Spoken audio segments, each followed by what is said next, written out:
बाद आप सभी का स्वागत है। पीएम मोदी ने जेपी नड्डा को जन्मदिन की बधाई दी है। जेपी नड्डा जी को उनके जन्मदिन पर शुभकामनाएं। ये प्रधानमंत्री नरेंद्र मोदी ने लिखा। उनकी मिलनसार पर्सनैलिटी के लिए सब उनका सम्मान करते हैं। वे गुड गवर्नेंस के प्रति जुनून के लिए जाने जाते हैं। बीजेपी को मजबूत बनाने में उनकी भूमिका तारीफ के काबिल है। भगवान उन्हें लंबी और हेल्दी जिंदगी दे।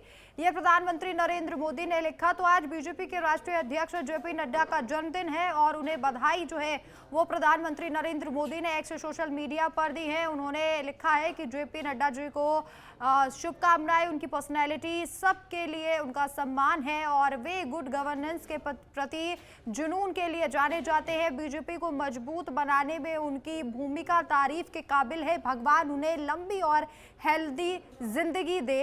ये प्रधानमंत्री नरेंद्र मोदी ने एक्स सोशल मीडिया पर लिखा है। तो आज जेपी नड्डा का जन्मदिन है। सभी उन्हें शुभकामनाएं दे रहे हैं और प्रधानमंत्री नरेंद्र मोदी ने कहा है कि उनकी मिलनसार पर्सनैलिटी सभी के सम्मान जो है वो करती है और पीएम मोदी ने जेपी नड्डा को जन्मदिन की बधाई दी है।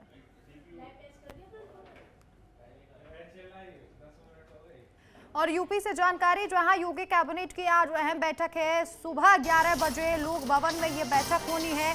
बैठक में कई अहम प्रस्तावों पर मुहर लग सकती है। अवैध प्रवासियों के प्रस्ताव पर भी चर्चा हो सकती है और इसी के साथ साथ महिलाओं और युवाओं को लेकर भी प्रस्ताव पेश किया जा सकता है। प्रशासनिक सुधार को लेकर प्रस्ताव पेश हो सकता है। धान क्रय पर सरकार अहम फैसला ले सकती है। यूपी विधानसभा के शीत सत्र पर भी चर्चा हो सकती है। तो आज यूपी कैबिनेट की अहम बैठक है। कई मुद्दों पर चर्चा हो सकती है।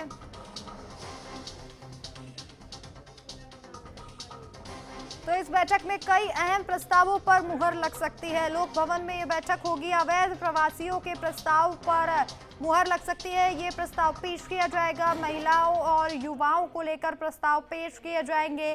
तो योगी कैबिनेट की आज अहम बैठक है। 11 बजे लोक भवन में ये बैठक शुरू होगी और कई प्रस्ताव पेश किए जाएंगे। यूपी में लखनऊ में ये बैठक, लोक भवन में ये बैठक होगी। अहम बैठक रहेगी। 11 बजे से लोक भवन में ये बैठक शुरू हो जाएगी। महिलाओं के मुद्दे पर प्रस्ताव पेश किया जाएगा।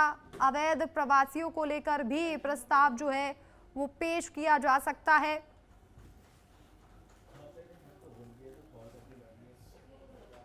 अधिक जानकारी के लिए हमारे संवाददाता पुनीत मोहन हमारे साथ लाइव जुड़ चुके हैं। पुनीत, इस बैठक को लेकर क्या जानकारी है? कब तक बैठक शुरू होगी?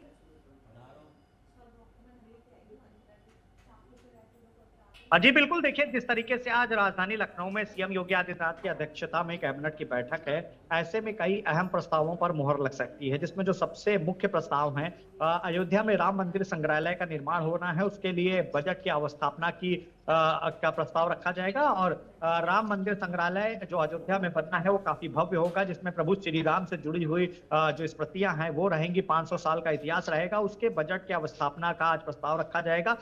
इसके अलावा प्रयागराज में उप निबंधनकारी कार्यालय बनना है, उसके लिए जमीन प्रस्तावित है, वो प्रस्ताव रखा जाएगा। इसके अलावा जो भी खेल खिलाड़ी हैं, देखिए उत्तर प्रदेश सरकार का मुख्य उद्देश्य रहता है कि प्रतिभावान खिलाड़ी प्रदेश से निकले और देश में विदेश में प्रदेश का नाम रोशन करें। ऐसे में जो भी खिलाड़ी सरकारी नौकरी में रहते हुए खेलते हैं, उनके आने और जाने में जो समय अब होगा, जो लगेगा समय, वो अब ड्यूटी में काउंट किया जाएगा। एक बड़ी उपलब्धि है सरकार की और एक बड़ा तोहफा है उत्तर प्रदेश के खिलाड़ियों को जो सरकारी नौकरी में रहते हैं लेकिन खेल खिलाड़ी हैं और देश या विदेश में पार्टिसिपेट करते हैं, उनको एक बड़ा तोहफा सरकार देने जा रही है। इसके अलावा औद्योगिक विकास से जुड़े हुए तमाम प्रस्ताव हैं, किसानों से जुड़े हुए तमाम प्रस्ताव हैं और विशेष रूप से जिस तरीके से मैंने आपको बताया कि अयोध्या में राम मंदिर संग्रहालय सरकार का ड्रीम प्रोजेक्ट है और उसके लिए आज प्रस्ताव रखा जाएगा जो कैबिनेट से पास होने की पूरी संभावना है। जी, अवैध प्रवासियों को लेकर भी कोई प्रस्ताव रखा जा सकता है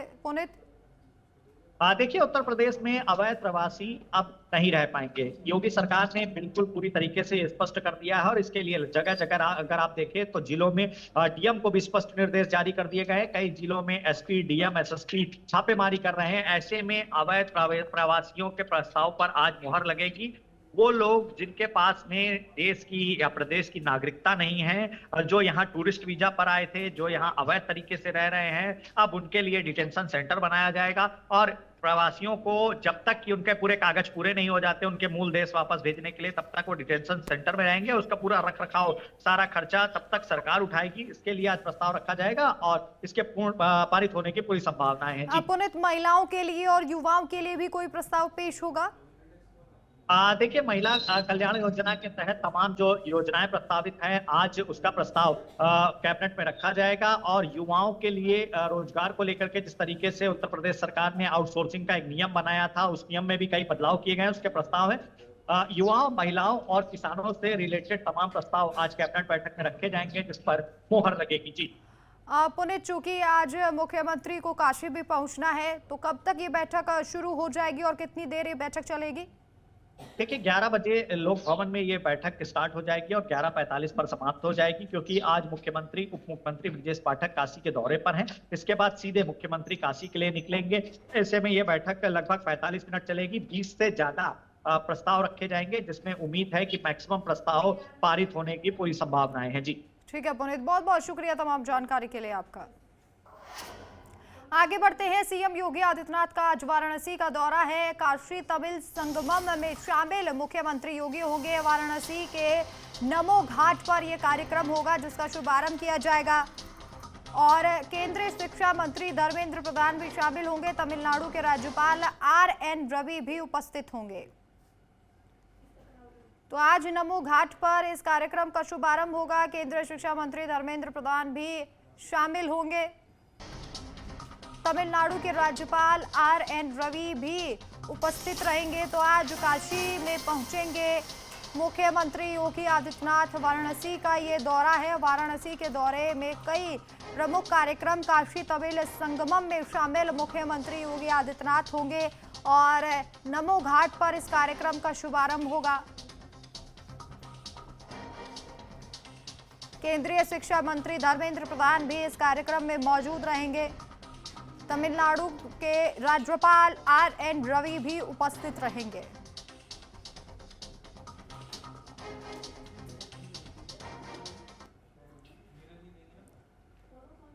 तो सीएम योगी का आज काशी का दौरा है। मोहम्मद वासिफ हमारे संवाददाता अधिक जानकारी के लिए फोन लाइन पर मौजूद है।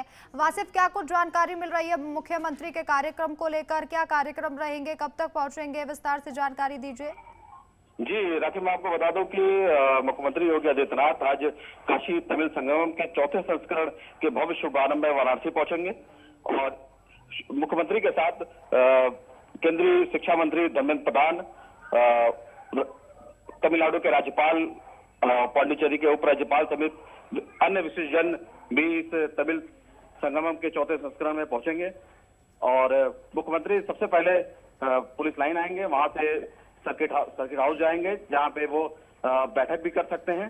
वहीं उसके बाद काशी तमिल संगमम के भव्य शुभारंभ में शामिल होंगे और उसके बाद मुख्यमंत्री योगी आदित्यनाथ काल भैरव मंदिर और काशी विश्वनाथ मंदिर भी जा सकते हैं और उसके बाद वाराणसी से आगे के लिए प्रस्थान करेंगे।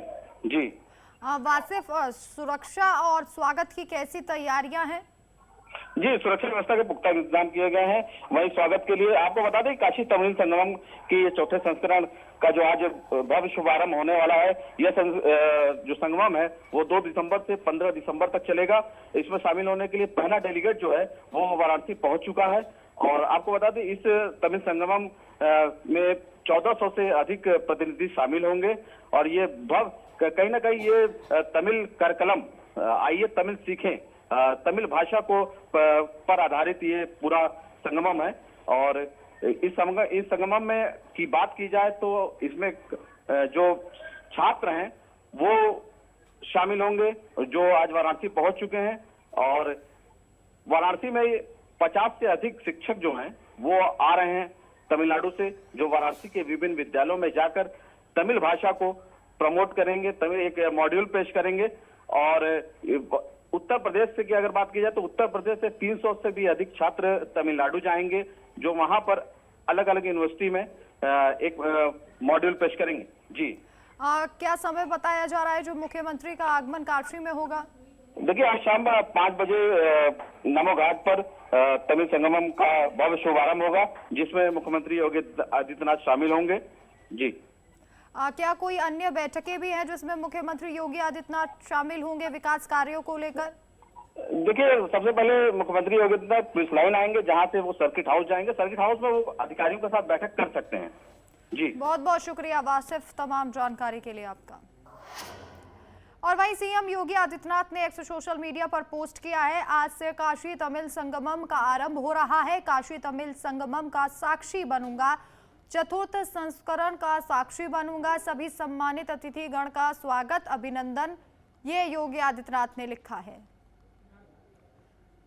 तो आज शाम तक काशी पहुंचेंगे मुख्यमंत्री और उससे पहले एक्स सोशल मीडिया पर उन्होंने जानकारी साझा की है और बताया है कि काशी तमिल संगमम का साक्षी बनूंगा। इसके लिए चौथे संस्करण के लिए जो है वो काशी पहुंच रहे हैं मुख्यमंत्री योगी आदित्यनाथ।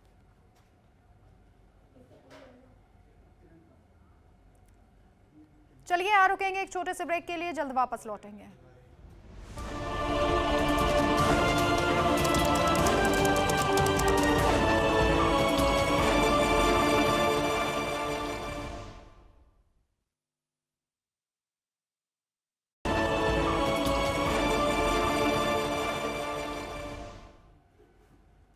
ब्रेक के बाद आप सभी का स्वागत है। UP deputy CM Brajesh Pathak का आज काशी का दौरा है। 72वें वॉलीबॉल चैंपियनशिप का आयोजन की समीक्षा करेंगे, चैंपियनशिप के आयोजन स्थल का निरीक्षण करेंगे, काशी तमिल संगमम कार्यक्रम में भी शामिल होंगे। 72वें वॉलीबॉल चैंपियनशिप का आयोजन की समीक्षा डिप्टी सीएम के द्वारा की जाएगी। चैंपियनशिप के आयोजन स्थल का निरीक्षण भी डिप्टी सीएम करेंगे।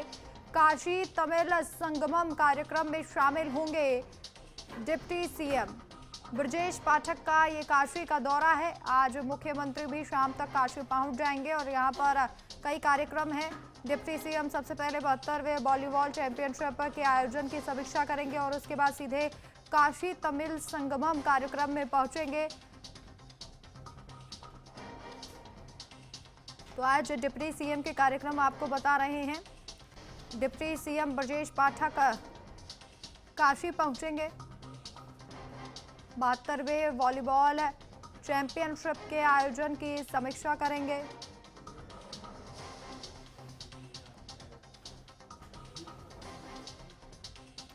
काशी तमिल संगमम कार्यक्रम में शामिल होंगे। यूपी के डिप्टी सीएम ब्रजेश पाठक का आज काशी का महत्वपूर्ण दौरा है। 72वें वॉलीबॉल चैंपियनशिप के आयोजन की समीक्षा की जाएगी। चैंपियनशिप के आयोजन स्थल का निरीक्षण करेंगे।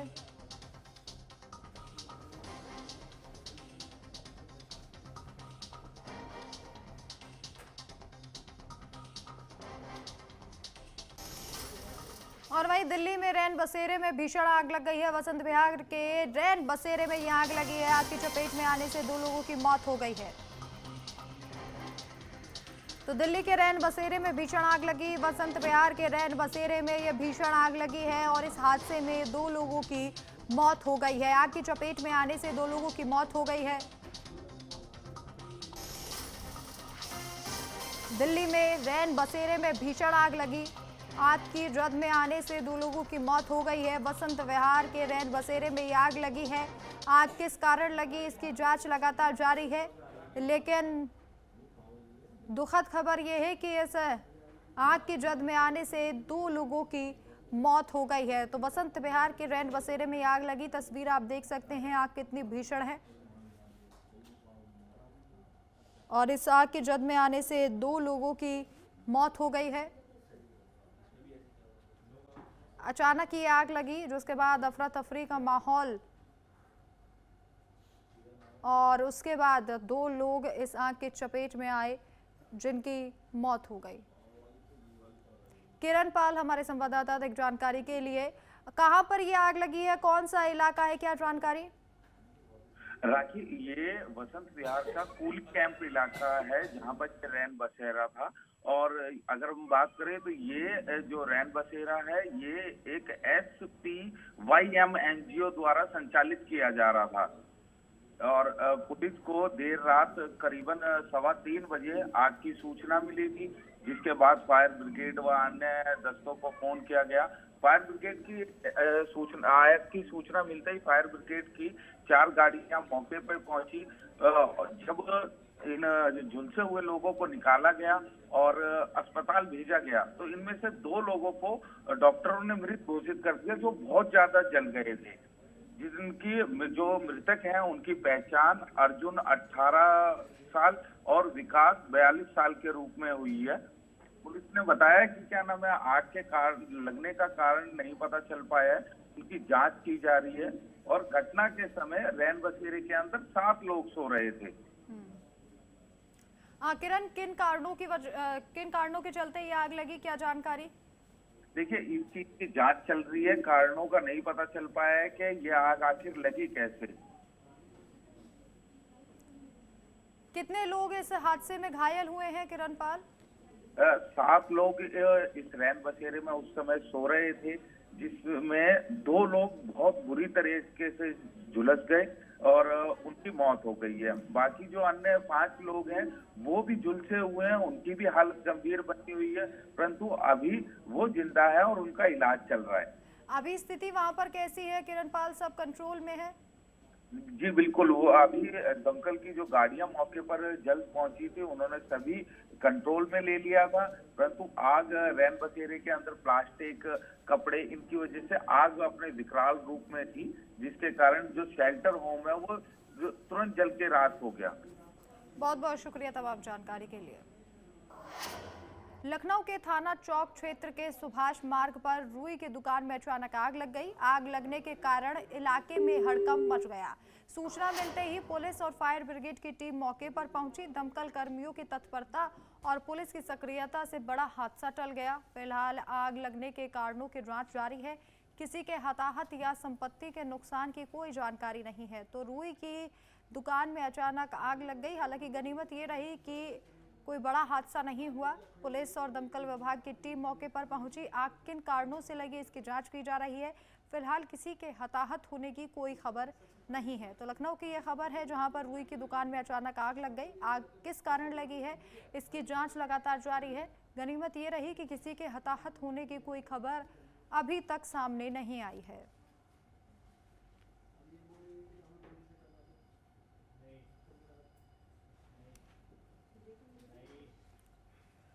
तो आग लगने के कारणों की जांच लगातार जारी है। तस्वीरें आप देख सकते हैं।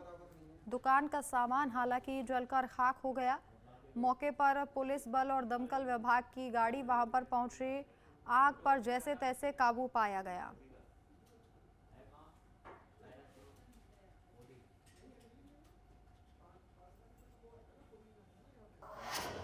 चलिए, फिलहाल इस खास बुलेटिन में इतना ही, लेकिन आप देखते रहिए एचएनएड न्यूज़। नमस्कार।